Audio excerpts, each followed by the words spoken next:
Okay, good afternoon, everyone. Thank you for joining us. We're very excited about today's program. I'm Colleen Connell. I'm the Executive Director of the ACLU of Illinois, and it was really nice to see on the RSVP list so many old friends and longtime activists. So welcome. I have a couple of just quick housekeeping matters before we start. I want to start about captioning. We do have live captions at today's event. To turn them on, as many of you know, go to the bottom right of your Zoom, and there'll be a little box that has the initial CC in it, and you can click on that. And if you're having any difficulty with that whatsoever, just please message ACLU-IL events in the chat box and turn them on. Like I said, just sort of click on that button. And also I want to just lift up the fact that we do want this to be a participatory session. And you can submit questions during the event by using the Q&A or the question and answer function at the bottom of your screen. And really don't hesitate to jump in and get involved. And finally, if you have related tech questions, please, again, message ACLU-IL events in the chat. Turning just very briefly to today's event, it probably goes without saying that I'll say it anyway, that this is yet again one of the most momentous elections of all of our lifetimes. There's so much at the stake on the ballot, whether it's the presidential election, the races that will decide the control of the U.S. House of Representatives and the U.S. Senate. All of those are just fundamentally so important with respect to the future of our democracy. But it's really important, I think, for us to recognize a couple of things. One is that those federal elections are not the only elections at issue. We have so many important races here in Illinois and in Chicago, including our races for the Illinois General Assembly House and for the Illinois General Assembly, the Senate. And those races are critically important, as are our local school board races. This is the first time, for example, that Chicago is going to have an elected school board. So I think it's important that all of us do our part as voters and as concerned people, that we educate ourselves on the issues, and that we recognize that whatever the outcome of the election at all levels, we as activists, we as the ACLU of Illinois, we as Latinos Progresando will have both opportunities to make the world a better place and to do our advocacy, and we will face many challenges. And so at that juncture, I'm going to turn it over to Ed Yohnka, who's going to moderate our great panel. And we're going to learn a little bit more, I think, about both the challenges and the opportunities. So again, thank you all for joining, and please do participate. Thanks. Ed? Thank you very much, Colleen, and thanks to all of you for joining us this afternoon.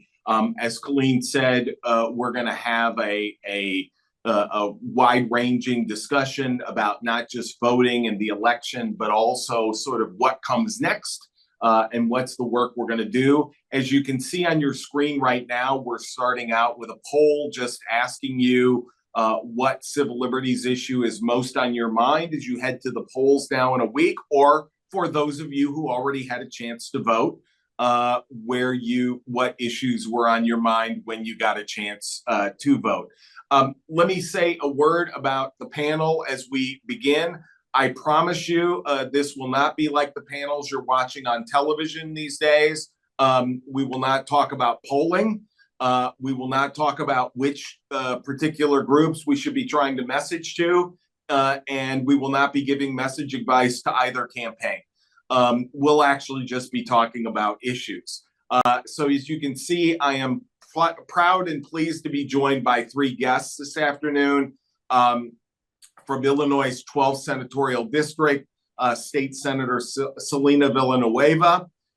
From our friends at Latinos Progresando, the Chief Program Officer, Nubia Willman, and my colleague at the ACLU, Deputy Legal Director, Michelle Garcia. So thank you all for joining us. And I'm going to start off with what I think may be the simplest question. But as you see here in the results of the poll, to our panelists, you can see the range of issues that people are concerned about and care about. But I want to step back, as I said, from like the polling, from all the conversation about what was said and who said what and who is this and, you know, what's happening with that. And just ask you all from your perspective, what do you see that is at stake when it comes to this election? What do you think is really at stake for people in your community, the people that you're most concerned about? Senator Villanueva, we'll start with you. Hi, Ed. It's always a pleasure to be with you. I miss seeing you all the time. You know, I think about this all the time because the reality is, I think in 2016, I was one of the people who in the middle of the night had a panic attack at like 3 a.m. On election night, not just randomly in 2016, but I had a panic attack because I knew and I saw the writings in the wall. I, at that point, was working at the Illinois Coalition for Immigrant and Refugee Rights. And I had been working on a nonpartisan Get Out the Vote campaign. I had been working with an incredible, group of young people that were fighting and working so fiercely to get out the vote in immigrant communities in the state of Illinois. And being surrounded by community that election night was probably one of the most devastating things I had ever experienced because we knew what was coming, down the pipeline. The constant attack on immigrant communities, the attack on reproductive rights. And what we're seeing now is, just the threats of the enemy from within and the threats of, what people's actual civil liberties to be able to say what they think and have, like actual conversations about things. And so I think that there has been, and there continues to be a big concern about issues of like, what happens if we can't speak out about things or issues that, are happening? What happens when, like we believe that an election actually occurred and we believe their election results? What happens when I want to or have, a need to be able to educate my children about things that I care about? And all of a sudden that opportunity or just being able to do that is no longer, capable, or you can't actually teach your kids about the realities of history. It goes on and on and on. I think, there is a concern of, citizenship and whether, a birth-based citizenship of, immigrant parents is something that might be taken away. Like, I think that there are very real and tangible things that people are concerned of, especially because of the rhetoric that's been going on. Nubia? Hello. Yes, thank you so much for having me. I agree so much with the senator, and I think really this boils down to a question about resources and rights. And so I think of it often as the folks that we're engaging with on a daily basis who aren't listening to polls, who aren't necessarily understanding how connected all these issues are to their daily lives. But I think we really have to think about how leadership, regardless of who sits at the federal seat, will impact the resources that come down to community. And it's really about, will they impact my quality of life in a good or bad way? You can think of examples even like student loan forgiveness and how difficult it was perhaps with other administrations in the past, and how when you have someone who's committed to education and understands the barriers to higher education, for example, it really makes a difference in being able to access those resources. And when there's an emergency, right, being able to get those things out quick and fast to community, that really is all dependent on who's leading, the cabinet that they select. And so it's really important for us to ensure that folks on the ground, our community members rather, are understanding just how impactful this election will be on their daily life. Michelle? I'd follow up after those two, but I would say really this election is about our values, right? Do we want pregnant people to have access to medical care, including abortion? Do we want immigrant families to remain together and be productive members of our community or deported? Do we want policing to change, acknowledging that Black and brown people are over-policed and incarcerated, right? These value issues are being elected on, because whoever is your elected official and president, they get to decide who's on the Supreme Court. They get to decide the focus of the federal government. It's to Nubia's point about resources. They get to decide whether Social Security is cut. They get to decide whether Medicaid is cut. They get to decide whether housing is cut. And so the election is important because it affects our abilities to have our values and be able to live as we truly want to in a free society. So, Michelle, I'm going to come back to you and go back around. I wonder, you know, it's interesting. I think we all can see where we're focused on in this election in terms of the issues we identify and sort of the top of the ticket in terms of presidential elections. But I wonder if each of you could take a minute to talk about a way or two when you, in those issues you talked about, or in others, the way in which races at the state or the county or even the local level, as Colleen was pointing out, really affect these very, to use your words, Michelle, these very same values that we're sort of thinking about. Well, I can start. So these local elections do matter because our state representatives, you know, they're the ones that are passing the laws and interpreting our civil rights laws and our liberties. The elections for judges, they're interpreting our state constitution, which is from 1970. So it's much more modern than our US Constitution and affords much more rights. And as well as the elected officials such as a state's attorney, right? Those people that are making the decisions on who to prosecute for crime. These local elections matter because these are the people that are affecting how our liberties play out on a day-to-day basis. The average Illinoisan is not going to go to federal court. They're going to be impacted by their state elected officials and state court systems. And so who is making these decisions is really important. And so it's vital that we educate ourselves on who's representing us, what perspectives they have, and how their role can impact us on a daily basis. Nubia, how would you answer that question? Or how do you think in the work you do, the communities you interact with, those kind of local officials or county-based officials, even in terms of the impact it has on the matters that you raised before that you think are the stakes in this election? Yeah, so we at Latinos Progresando are committed to elevating the well-being of the Mexican community, but we also have legal services and other programs that includes and embraces all of our communities, but many of them are majority Latino, majority immigrant. And so these are groups that are often, as we have seen recently, targeted, antagonized, dismissed, to put it lightly. And so we are very cognizant of the way that the local officials are able to provide support and protection also to our communities. So I think that's one of the important things, again, when I mentioned resources and rights, that ability to protect due process for our community members is really important.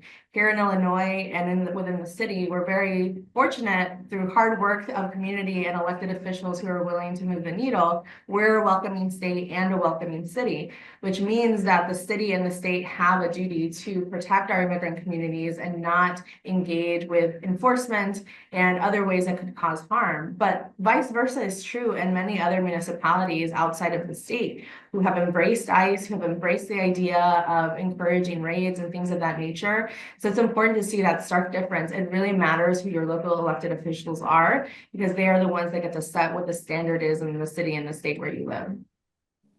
I'm going to guess that Senator Villanueva has a view about the role that state officials in particular can play in terms of protecting these rights or interacting with people in terms of these rights.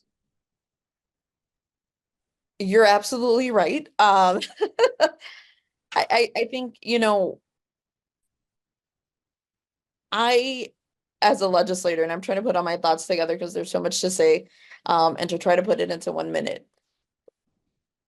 There is a reason why it is important to make sure that we're having the larger conversations, because there is a lot of responsibility that the state legislator has in ensuring that we are securing our civil rights and civil liberties state by state.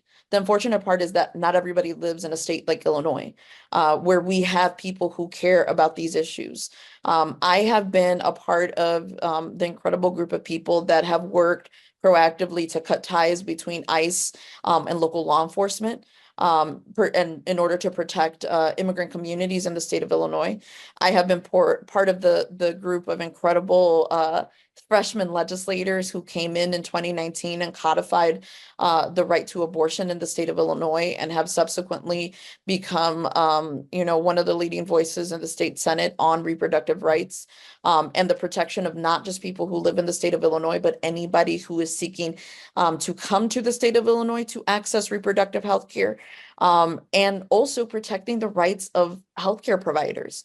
And ensuring that we're doing everything we can to make sure that no other state tries to encroach on our laws and our civil liberties, because unfortunately, that's what we've had to do. And I'll continue to be part of that incredible group of people that will continue to fight for more, because the reality is things are so uncertain right now that we don't know which way. We just know that we have to be prepared. And we continuously fight to be prepared, because we know that our communities, that our constituents, that the residents and people of the state of Illinois deserve that, because that's what government should be doing, is protecting people and making sure that their civil liberties, that their civil rights are protected in every portion of the work that we do. As you can see, we have a second poll question here, which is a general question about how you're feeling about the election from a scale from 1 being negative to 5 being positive. And I want to pick up on that, what you were just saying, Senator, because I think, we hear that phrase a lot about elections have consequences, right? And you touched on one example, which was that amazing freshman class of representatives who came in 2019 and, helped push through the Reproductive Health Act. I wonder if you can talk a little bit about the way in which, sort of you see that process working, identifying issues that you think the legislature needs to work on to protect civil rights and civil liberties, and sort of the role you say the legislature playing in that direction in these somewhat perilous times. I think it starts with a lot of important conversations with community, with organizations, because I think I've said this over and over again. Everyone assumes that legislators know everything, and the reality is we're not encyclopedias. We know a little bit about a lot of different things, and so we try to do our best to educate ourselves. But it's always really incredible when we have very engaged constituency, very engaged organizations that help us with that. I know that I work very closely with the ACLU on a variety of issues, in particular when it comes to reproductive rights, but on immigrant rights, on a lot of different issues, on criminal justice, and that is a barometer for me. And coming from the nonprofit world, coming from the organizing world, my barometer is really, what are the people who are doing the great work to help improve the quality of life for all people of the state of Illinois? What are they saying, and what do they care about, and what are the issues that are concerned, to them? And I think that's one of the things that I take into consideration when I'm thinking about the issues, or even, the votes that are coming up to vote, is where do people stand on this issue? Because that matters very importantly, but also what is the national conversation that's being had around these issues? Because again, I'm constantly looking at other states to see what's going on in other states. Are their laws going to be impacting us in the state of Illinois? Which sometimes they do, sometimes they don't. But then also, what's the ramifications that we're going to see that impact people's lives? And I think, I'm constantly having to do that work, but I have great partners that help me also do that work, because it isn't done in a silo. Like, this is something that is continuously done. It sometimes is a small group of people that can change the world. And most people think that it has to be this movement of folks, and that's great. But the reality is sometimes it's a small group of people and dedicated group of people that realize that there's a problem and that we got to fix it. Is that something, let me just ask, is that, and I see that we have a whole range of anxiety levels here as we head into the election in response to that poll. I'm curious if that's something that you perceive as having changed during your time in Springfield in terms of legislators seeing their role as protecting these rights from attacks from the outside, if that's a motivating force for a lot of legislators as they think about these issues. Oh, absolutely. Because again, in Springfield, I think I don't remember the exact numbers, but our legislator, the makeup of our legislator has drastically changed in the past 6 years. Since 2018, like we have a higher percentage of legislators that have been there less than 6 years in Springfield. And that comes on the heels of what we saw were these huge, massive waves of particularly people out in suburban, and collar counties around Cook County, that really said that the issues that we really thought were kind of already laid to rest and we didn't really have to care about anymore, like abortion access, because everybody thought Roe versus Wade is a law, not understanding how things actually really worked out and not realizing that that was going to be a huge issue, and to take on the energy that it did in terms of healthcare, reproductive healthcare access. I think the legislator has shifted from being not just kind of like, wake us up when something's happening, to having to be proactive about issues, because we've seen shootings in Highland Park. We've seen, this escalation of mass casualties occurring, and they're not occurring in the typical, and I hate to say that, typical places like is inner city Chicago. You're seeing larger systemic societal issues that are impacting us in every way, shape, or form. And people are waking up and realizing we can't be silent anymore. We have to be proactive. And that also means engaging our legislators and letting them know what's right and what's wrong and where our values stand. So yeah, there's been a huge shift, and that isn't everybody. There are still colleagues that like to do, things the way that they do. But when you get 200, 300, 1,000 emails or phone calls into your office telling you that there is a huge issue that's happening and that this person, the legislator, needs to pay attention to us, and this is where people stand, like you have to wake up, you have to pay attention. So Michelle, one of the roles, one of the offices that you talked about a little bit in an answer to an earlier question was about judges. And for those of us who've already gone to vote, you get to that top of the ticket, you get all excited, and then you get into the judicial elections, and there's 2 or 3 pages of folks that are in front of you. I wonder if you could expand a little bit about what role judges play in terms of these rights, and is that something we should even be paying attention to on that long ballot? Oh yes, I know it's intimidating, but yes, take 5 minutes, look up who these people are before you go, and look at all the materials that are available online. There's voting guides from WTTW to Telemundo. Look it up. The reason why is because judges are the ones that interpret the great laws that Senator Villanueva is passing, right?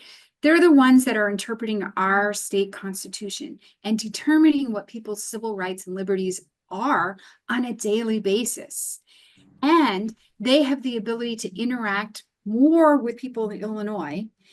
Everybody on this call are more likely to interact with a state court judge than a federal judge, right? Because that's the judge that's going to determine your traffic violation. That's the one who's going to be looking at whether your home goes into foreclosure. That's the judge that's going to be dealing with evictions. That's the judge that's going to be interpreting state elections and the fairness of those elections. And so state judges are very important, from the Supreme Court all the way down to your circuit court judge. Those are the people that are going to be interpreting the laws and how our civil liberties and rights function on a day-to-day basis. So you mentioned the sources to look at that. There are bar associations, there are media organizations. Do you have a particular favorite one that puts that information into a condensed form that you really like, or is it looking across the number of them? I think it's important to look across a number of them and to look at the candidates' websites too, because that's often them telling their story of where they're from and what experiences they have. I like Injustice Watch because they're often digging in to, the scandals, or sort of particularly if a judge was a prosecutor in the past, looking at their stances on things, so you can kind of think of how they would interpret something. But there's so many great resources out there to just kind of get to know who potentially could be ruling on something that impacts you and your neighbor. Yeah. Nubia, one of the issues you raised as we began was the issue of immigration and immigrant rights. I think Senator Villanueva, mentioned like a lot of the work that's been done to put in place, state and local protections around sanctuary laws, around other protections. Can you just talk a little bit about how those work at the local level, and whether or not, in the view of Latinos Progresando, we need, if there's anything else we need for legal services or protections for people who are confronting the immigration system or trying to navigate that system. Yes, absolutely. So one of the important parts is that the immigration system is actually administrative. And so their judges in that process is totally separate from the criminal justice system, from our civil legal system here. So the judges that we are seeing, that you're more likely to see, as Michelle is mentioning, are not part of this immigration system. What's also interesting about the immigration system is that there is no right to counsel. And so if you are placed in proceedings, you really are on your own to find your own immigration attorney, a private or public interest attorney who's able to support and defend you in court, essentially. And this is across the gamut. I have seen cases where it is small children standing in front of a judge, and everyone's going through this dance where the judge is, I hate to say the word pretend, but assuming that this child is understanding very complex situation about their own life. And so there's a real question about due process within this system and how it's currently structured. It is, and I think that really then answers the question about the need for legal support, because there's no right to counsel. There isn't like a public defender's office for immigrants. And that's definitely a question for the future in terms of how we can support. There's something in Cook County, which again, this is why elected officials and leaders matter, because we do have a Padilla unit in Cook County that sort of takes on some immigration cases, but that's not across the board. Again, we're very fortunate to live in spaces that really are forward thinking.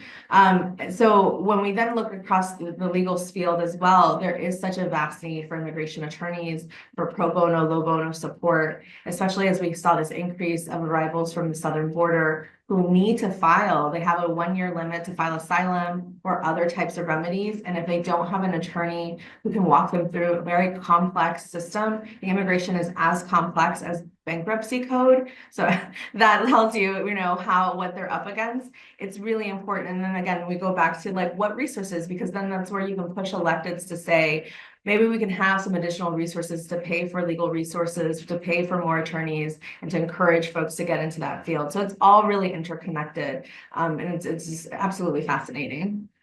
I remember, I just, on a personal note, I remember years ago being down in Harlingen, Texas, right on the border, and being in a courtroom where literally the then INS attorney, had been in that courtroom working for like 25 years, and there's a 7-year-old on the other side, and just that nobody thought that was strange in any way, right? Nobody thought that was something that should be corrected in some ways, for that child to be there without an attorney.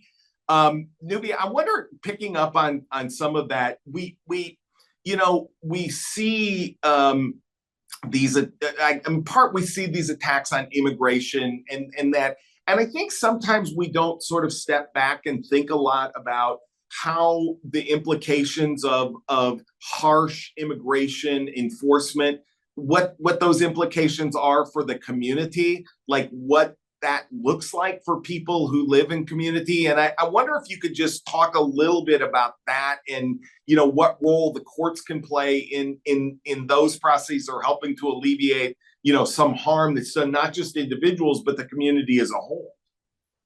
Yes, it's an understatement to say, but it's difficult to live under the constant state of terror that at any point something could come and rip your family apart. And it's not just the person who happens to maybe not have status, it's also their children, right? And so we think about how is that impacting children who are going to school, who are concerned that if they come home, their parents may not be there. And then of course, like being able to access higher education if you don't have the right status to apply for financial aid. Those are all things that just really implicate the daily lives of people. And it's something that folks who aren't naturalized or don't have stable status have to think about constantly. And because, you know, you're in this like sort of feeling of survival mode, you're often then not also thinking of like, how can I get politically engaged? And so it's really incumbent on those of us who have the privilege to be able to say, you know, whatever we want without the fear of retribution about how that'll impact us and our families. And even for those, I mean, there's some very brave souls who, you know, came out of the shadows and have advanced a lot of this immigration policy. And I think we have to listen to them and have them be our guides. And so here at LP, at Latinos Progresando, we work very closely with our community members. We're focused on, you know, bringing resources to the community, but we can't ignore the bigger, broader strokes that are happening. And I think one of the things too, just with the anti-immigrant sentiments, is just the reality is that people mix immigrants with Latinos. And though immigration is not solely a Latino issue, it is a Latino issue and it impacts how we are treated. And one of the things we saw is just also the aftermath of how people sort of react to us. And I want to highlight the op-ed that both ACLU and our CEO, Luis Gutierrez, wrote right before Mexican Independence Day, right? Because I think this was published in the Chicago Tribune, and it was really a call to action for city leaders to think about how they are treating the Mexican community when it comes to the celebration, and to think about, is there a better way where we can be more inclusive and still safe while without making it seem as if Mexicans are a threat? And this is all sort of related. And so it's just important to keep having these conversations. Yeah, I think that's such an important point about who's viewed as that threat and not really understanding the impact that has on communities. So here's breaking news, Senator Villanueva. I think when we get on the other side of this election, I think it's highly unlikely that Congress is going to pass comprehensive immigration reform. I said there wouldn't be any punditry, but there you have it. I've broken my own rule.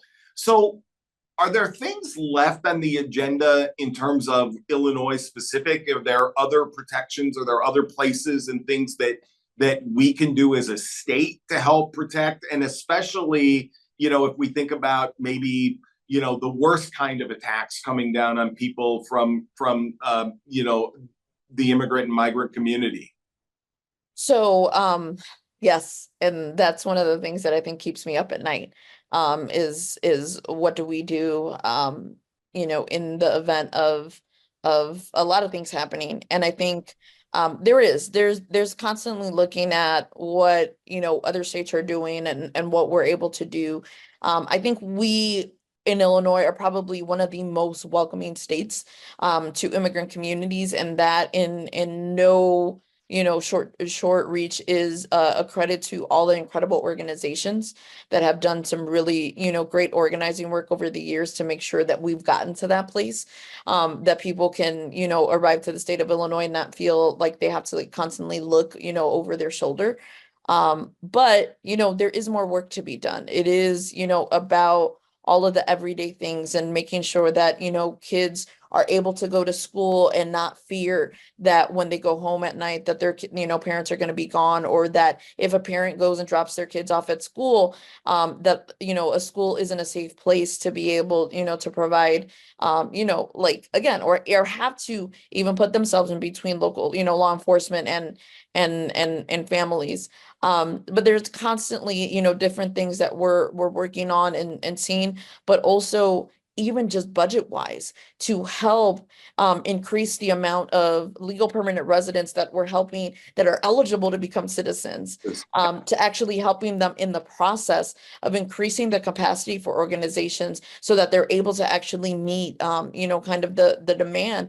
Because unfortunately, what we did see, you know, in 2016, after 2016, was a demand of people who were legal permanent residents but were finally spurred into action because they were like, I don't know if this is going to get taken away. And so I'm going to, become a citizen. It's a conversation that I've had internally with my own family. And, we do have members that, we are a family that has people of mixed status. And so, I have people who are legal permanent residents, but they're not citizens. And, Right. like, there's a lot of us that are citizens. My siblings and I are all US born citizens, but again, constantly thinking of like the what if and what happens. And so, there isn't anything right now that's set in stone that we're working on. We're constantly working on things, at the state level, but we're constantly looking at as well, how do we make sure that we put the money where our mouth is in terms of the other responsibility of being a legislator, which is the budget of the state of Illinois, to help fund the services that we know there is huge demand and increased demand, because there is also conversation around DACA, the Deferred Action for Childhood Arrivals. There, the program, for as much as a certain administration has tried to chomp its bits down and to create it into nothing, still exists. And those individuals still need help. And are we, doing what we can? And if there's ever an opportunity for that program to open up again, are we meeting the demand and the need that people need in order to make sure that we're able to help people and as many people as possible? So those are the things that we're constantly thinking about. So Nubia, when you hear that, are there things in there that are sort of on your wish list of other resources you'd like to have in order to do your work in the community? It's interesting because like ultimately we do need reform, but I almost see the writing on the wall as well. And then we look at immigration remedies and piecemeal. I think what the biggest struggle is, and as the senator mentioned, like if DACA were to reopen, are there resources, are there people? And the answer right now is really no. And I think oftentimes in immigration, especially, but in other spaces too, I think about the back and forth with the reproductive attacks, like there's a lot of reactions. So we're being reactive to issues. And so suddenly we need to figure out who's going to provide the funding. And we realize there's a gap in professionals to provide certain services. And then how are we going to be responsive to that? And I think if there's a way for us to think strategically long-term about some of these needs, we could be much more ready so that whatever hits us, we're ready to react and respond to appropriately. Yeah. So Michelle, as we get ready for next week, and we're in the midst of this election season, and you can see we have one more poll that's come up here, and I should have started with that first. And the question here is, do you feel like you have all the information that you need to register and cast your ballot in this election, and to help others do the same? I want to underscore helping others do the same. Many of us, that's one of the most important roles we can play. But Michelle, I wonder if you could talk a little bit about what the ACLU is seeing as sort of obstacles or barriers to voting, particularly in historically targeted communities. And I suspect we'll be talking a little bit about what's happening around the country right now with that in the run up to this election. Sure. So what the ACLU has been seeing ever since the 2020 presidential election, state legislators have introduced more than 400 bills in nearly every state aimed at restricting voting, primarily impacting people of color. In 2023, there are 356 anti-voting bills, right? So for example, in Texas, the legislature passed a bill which made it a crime to compensate someone for helping you send in your mail-in ballot. Well, who does this impact? This impacts people with disabilities and persons with limited English proficiency who may need that assistance to understand what the ballot is. And we've seen similar types of purging and efforts by not only legislators, but elective officials. And the ACLU has been fighting back. With our community partners, we have been filing lawsuits challenging these barriers to voting as either violations of our Voting Rights Act, which is our federal law that protects voting rights. We have been filing challenges under our Constitution and under state laws, particularly in really key states such as Ohio, Georgia, Virginia, and we're still in a lot of litigation around these issues. And a lot of it is geared toward this false narrative that non-citizens are voting. I don't know I'm also from a mixed status family. I don't know anyone in my family that would potentially identify themselves as undocumented to vote. It's such a dangerous and false narrative that's out there. And so what they're doing is sort of putting this narrative out there really to target Latinos and other people that are closely associated with being immigrant communities. But the ACLU is fighting back. Yeah, and do you see, just to put a fine point on that, do you see that all of that conversation about not accurately counting the vote, not, you know, non-citizens voting, do you see that as just a suppression tactic, as you say, for Latinos and for others to discourage them from voting? Yes. There hasn't been evidence of this. Yeah. You know, it'd be a very different story if there was evidence. We've had elections for a long time, right? And people have been tracking this stuff. Surely, if this was a real issue, there'd be demonstration of it. But, you know, that's just not the case. And in particular, you have to also look at where the states are making these choices, right? Where the legislators and elected officials are making these choices. They're in key battleground states, right? It's not coincidental that in Virginia, the governor, you know, has asked that the DMV in August identify and cancel voter registration of suspected non-citizens, right? We fought back, and other civil rights groups fought back, and got a federal court to block it, because there's a federal law that's been on the books for 90 years that you cannot purge voter rolls within 90 days before an election. And yet we're seeing, you know, these elected officials making these choices to do that. Yeah. You know, as long as we're talking about the election and sort of this season, Nubia, I think there's a narrative, and we found the right crowd to have information about voting. For those of you who say you don't have enough information, I'm sure we can share information with you about how to make sure that you can register and vote in Election Day and help others. Nubia, you know, there's a kind of a narrative that seems to have run through, I think, a lot of this election year. This isn't something that's been recent, but I think you've heard a lot about this idea of that politicians or elected officials only go to the Latino community at election time and don't engage the community outside of those times. I wonder. I wonder sort of what you think of that narrative, and also a little bit about ways in which to engage the communities that you work with. Oh, yes. So, you know, inclusivity is a verb, right? It's an action. And so we need to see our elected officials in community. One of the things with Chicago, you know, being as segregated as it is, it's so easy to sort of live in your bubble because these are the constituents you have to be responsive to, which totally makes sense.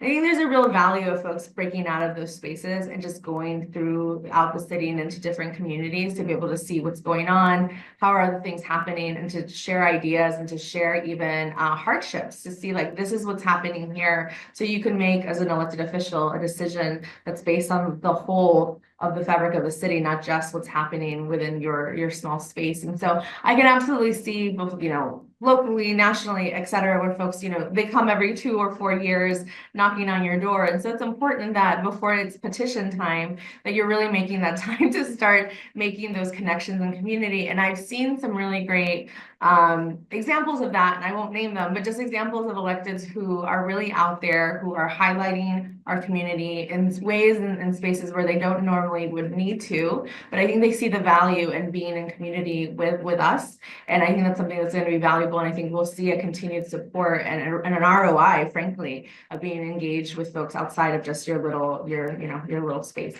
Yeah.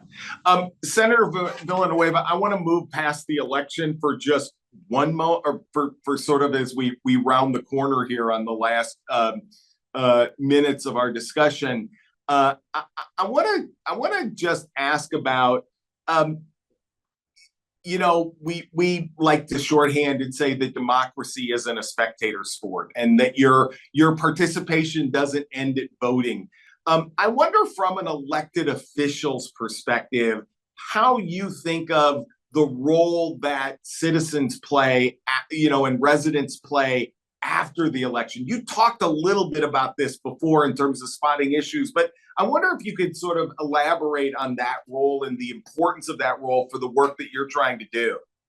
So I definitely consider myself a citizen legislator. I live in the community and I represent the community that I grew up in. And so for me, it's always really interesting because I think a lot of my constituents don't even see me as a legislator anymore. They're just like, you're Celina, so we're gonna tell you our problems regardless. Because we know that you're going to do something about it, or you're going to point us in the right direction on where we need to go in order to get help. Those are probably some rough trips to the grocery store, right? They're actually really fun trips. It's always really, really funny, or like the bakery, or even the dry cleaners. I always get really inspirational like messages from my dry cleaners. They're always really, really great and constantly reminding me of why I'm doing this and who I'm doing it for. But I love that. Like I love being able to sit down at a restaurant in my district and the owners come up and we get to just chat and have conversations. And I had the situation, it just happened last week where I had an early morning press conference that I had to go to, and I had some time to kind of like waste. And I was like, I'm gonna go get some pancakes. And I went to a local restaurant. And I wasn't there to, to schmooze or to say anything. I just wanted pancakes, like and it was really funny because they knew who I was, and the owner had seen me, but I saw him behind the grill, and I was like, don't even worry about it. Like I'm just here to eat. Like I'm here to support. I'm not trying to get a free meal. Like I'm here to support you. And he sent me an email later, just kind of catching up and being like, hey, sorry I couldn't get away. And I was like, no need to ever like, have to apologize for you doing what you're doing. But I think for me, like I take those opportunities to engage, people from all walks of life in my district and even outside of my district, because, as part of the Latino caucus, we represent all Latinos in the state of Illinois. And so I do try to, let's just say I don't have a lot of time most of the time, because most of the time I'm in, back-to-back panels like I was today, or, in constant conversations or going from one place to another. But for me, I think that there's always opportunities for people to be able to get involved, to be engaged. I try to also be very present. So yesterday I was handing out candy, and the full size candy at a fall, harvest event in my district. And I'll be handing out more candy, tomorrow and probably the rest of this week, because we still have Dia de los Muertos. And so, I try to be very present in my district, but I love it when people come and talk to me about what's going on, but also, have incredible leadership with incredible people that have participated and started working with and volunteering with different organizations in the district, and come down to Springfield when they have opportunities to, or just set up meetings, in the district and say, hey, I'd like to talk to you about this issue.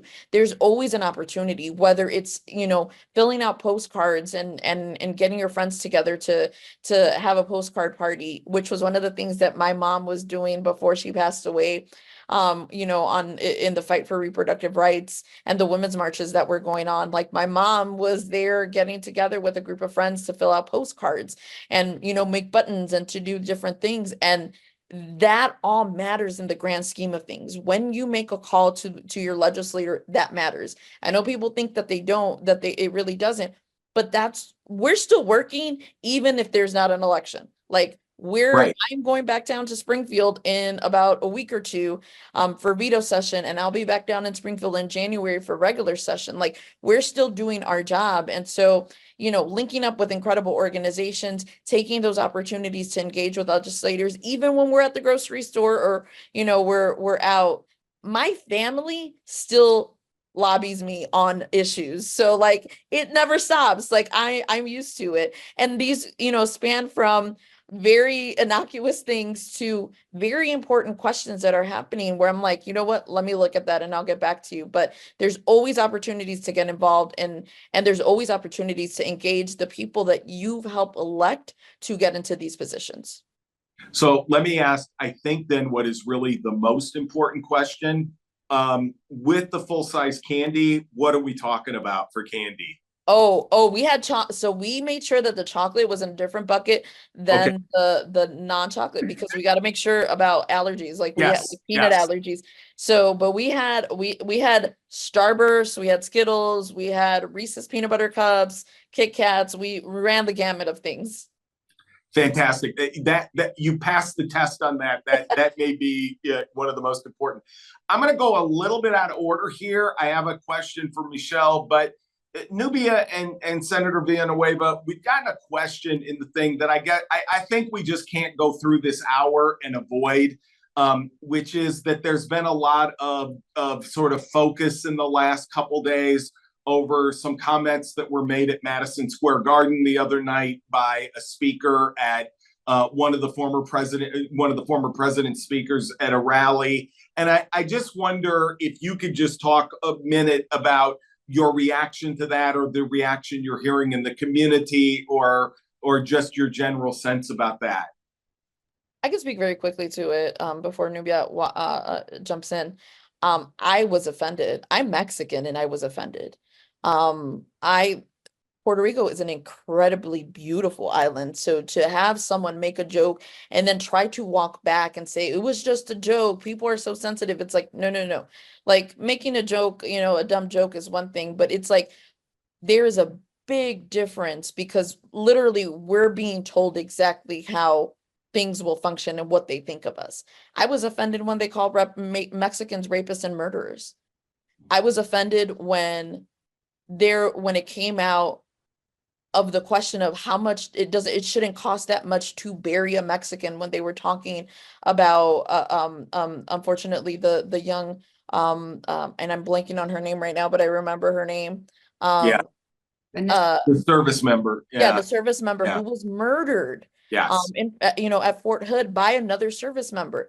So I've been offended. I think that there's a lot of offense in the community going on, but also a lot of anger that I think, and I hope, is being spurred into action and getting people activated and getting them to the polls. I'll be honest with you, when Bad Bunny responds, I'm going to pay attention. I'm a big Bad Bunny fan. For those of you who don't know, he's very famous in Latino communities and even not Latino communities. But when that spurns people like him into action, I just hope that energy continues, for the next week or so, and then there and after, because the reality is we're not just talking about voting, we're also talking about the policies. And I think that that's very important in this conversation.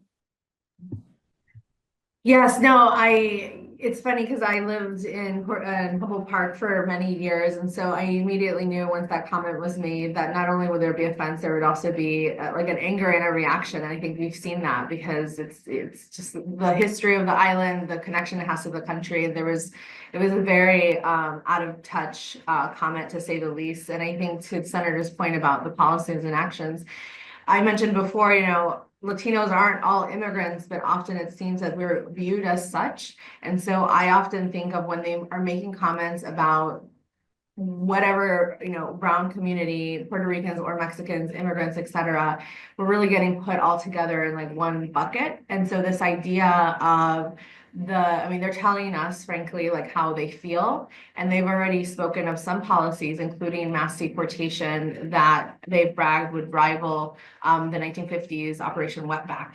They want to deport millions of people that aren't even included in the 11 million undocumented that is the more standard data point. So this means that they're also thinking of deporting American citizens, right? Their families, people, because there's no care about the due process and the rights that we're owed as citizens and residents of this country. And so I think that's something we really have to keep in mind, because it's not just about a funny joke or an unfunny joke. It's not about just the offense. It's really about this sort of very telltale sign about what they're planning to do to impose these really harsh penalties and punishments on us. Yeah. Senator Vanessa Guillen is the name we were trying to come up with, and thank you to my colleague who just sent it to me because I couldn't remember. Also, I felt a little bit hurt, like you didn't think I would know who Bad Bunny was when you talked about that because of my age. I'm not sure how that all worked out.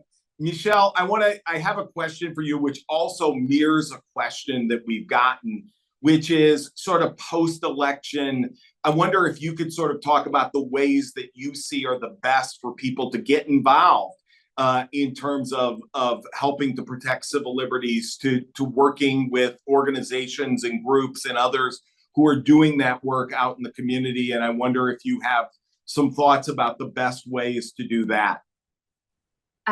There are many ways to get involved. You can get involved in a quiet way or a large way. Senator Villanueva talked about postcards and witness slips to bills in state law.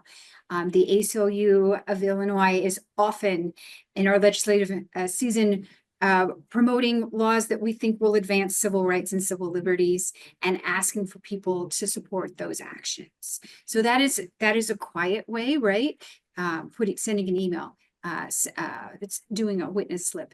You can do it in a larger way, attending protests and rallies, and attending public meetings with either constituents or with representatives, or attending meetings with issues that are important to your values. So if you're really concerned about policing in the city of Chicago, show up to a public hearing with our judge on the consent decree.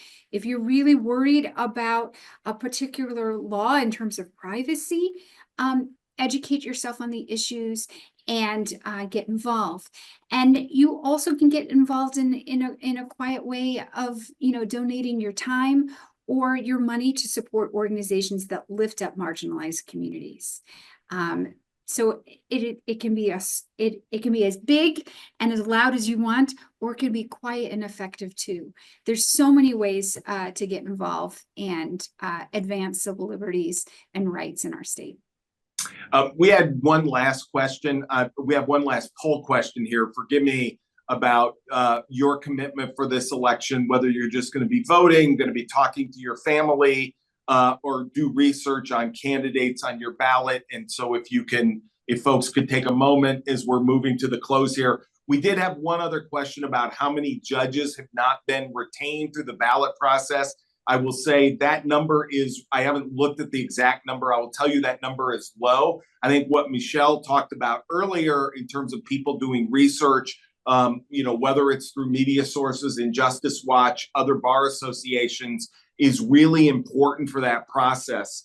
I wanted to just go around and give folks on our panel one last minute or 45 seconds just to say a last takeaway you hope people walk away with this afternoon from this discussion. And Nubia, I think I'll start with you because I'm not sure I've started with you today. So we'll do that. Sure. No, I appreciate it. Thank you. I would say for folks, obviously you're here, so you're engaged and you're wanting to learn more information. It's important to share this with your community. It's really easy to just be disengaged, to not feel that, like, especially the local work here impacts your daily life. And it can also feel daunting to approach a senator at the grocery store or wherever. But it's really very easy. Just getting involved, as Michelle said, it can be quiet or it can be loud. And I would encourage you to think about what makes you comfortable. But you can send an email to your alderman. You can start going to community meetings. You can start sending emails and petitions and go up and up to the federal level, whatever is your comfort level. But it's just important that all of us are as engaged as possible. And fill out your census when it comes out. That's another post-election thing that you can do. Yes. That really makes a difference. Michelle? Well, I would just say the election is one event. It's one example of democracy, but there's multiple areas that you can participate. Whether it's the things that Nubia and Senator Villanueva have identified, or just lifting up your voice and showing up at a school board meeting when they're discussing curriculum, right? Going to the library when you're hearing about book bans and using your voice and saying, it's really important that people have the option and the ability to read many things. That's a fundamental element of our democracy.